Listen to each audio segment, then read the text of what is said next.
Class 12 से board से related अभिव्यक्ति और माध्यम पाठ्य पुस्तक से रिलेटेड टॉपिक का अध्ययन करेंगे। नए और अप्रत्याशित विषयों पर लेखन। नए और अप्रत्याशित विषयों पर लेखन मतलब जब हम किसी चीज़ पर लिखना शुरू करते हैं, हमारे जीवन में वो विषय नए होते हैं और उन नए विषयों के बारे में जब हम सोचना शुरू करते हैं तो हम उसके बारे में लिख सकते हैं।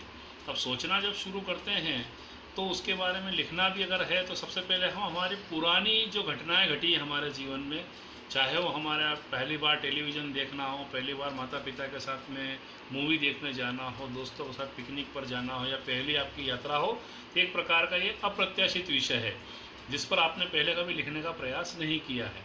हम जब इस पर लिखते हैं तो ये हमारा मन की अंतरात्मा की भाषा होती है, क्योंकि केवल उस क्षण को, उस समय को आपने ही व्यतीत किया है। तो उस विषय को लिखते समय हमें कुछ नियमों का ध्यान रखना होगा और वो नियमपूर्ण जो बातें हैं थोड़ा सा उसको पढ़ लें एक बार कि लेखन सरल शब्दों में हो। लेखन हमेशा हमारा क्या हो, सरल शब्दों में हो। बिंदुओं को विस्तारित करें। बिंदु मतलब आप जो भी पॉइंट हैं, जिन बिंदुओं को आप विस्तारित कर रहे हैं उनको आप लिखें, उनके बारे में व्यवस्थित जोड़ करके। शुरुआत आकर्षक हो। किसी भी चीज़ की शुरुआत जो होती है वो आकर्षक होनी चाहिए। मतलब अगर शुरुआत ही अगर हमारी बोरियत वाली होगी तो व्यक्ति को इंटरेस्ट ही नहीं आएगा हमारी कोई बात पढ़ने के लिए। जिस प्रकार कहते हैं ना, कोई भी लेखन कार्य जब हम शुरू करते हैं तो कापी में शुरुआत हमारी जब होती है बहुत अच्छी राइटिंग से अगर हो तो सामने वाले को काफ़ी प्रभाव पड़ता है। तो उसी प्रकार शुरुआत हमारी आकर्षक हो।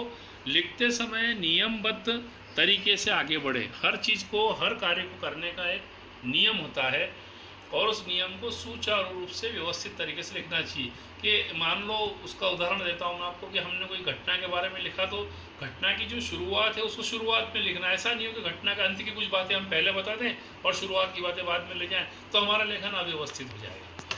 फिर लिखते समय हमारी दो बातें आपस में विरोधाभास उत्पन्न ना करें कि कहीं एक तो हम सकारात्मक बात कर रहे हैं और उसी बात को लेकर के दूसरे रूप में हम उसको नकारात्मक रूप में ले रहे हैं। कि जहाँ अच्छाइयों की बातें हो रही है, अचानक हमने वहाँ पर उसकी बुराइयाँ शुरू कर दिया, घटना की नकारात्मक बातें शुरू कर दी, तो हमारा लेखन क्या हो जाएगा, अव्यवस्थित हो जाएगा और पढ़ने वालों को इंटरेस्ट या आनंद नहीं आएगा। अगला जो पॉइंट है इसमें कि इसमें मैं शैली का प्रयोग किया जा सकता है, क्योंकि यह हमारी अपनी बात होती है।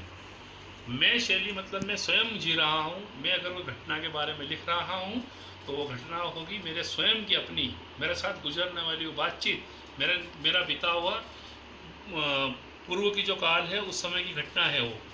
तो अब मैं वर्तमान में जब लिख रहा हूँ तो मैं बन करके जीऊँगा। मैं मतलब स्वयं लिख रहा हूँ, तो उस घटना को जब मैं बन करके आप लिखेंगे तो क्या होगी, आपकी घटना वास्तविक लगेगी।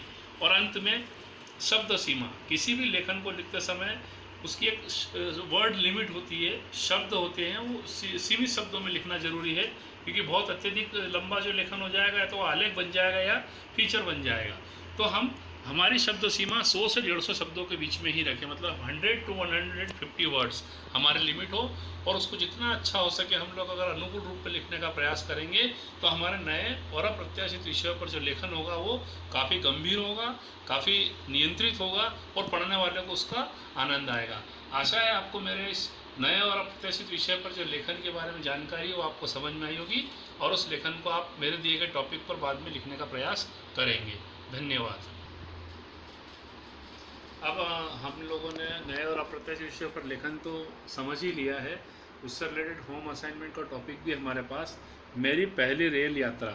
आपने बचपन में शुरुआत जब भी की होगी पहली बार, कभी ना कभी तो ट्रेन में आप बैठे ही होंगे। आपकी वो ट्रेन की यात्रा कैसी रही, किस प्रकार की रही, क्या भीड़भाड़ थी कि आप रिजर्वेशन में गए थे, बड़े आराम सुकून से गए थे, जो भी परेशानी आपने झेली उससे संबंधित मेरी पहली रेल यात्रा। किसी भी यात्रा का अपना एक अलग सुख होता है, इसी को आधार मानकर वर्णन करना है अपने को मेरी पहली रेल यात्रा का। दूसरा टॉपिक है हमारा, कमरे में रखे टेलीविज़न को देखकर बचपन की यादें ताज़ा हो जाती है। इसी आधार पर एक लेख लिखना अपने को कि हमारे घर में पुराना टेलीविज़न पड़ा है, वो अब हम उसको चलाते नहीं क्योंकि आधुनिक टेलीविज़न आ गए हैं।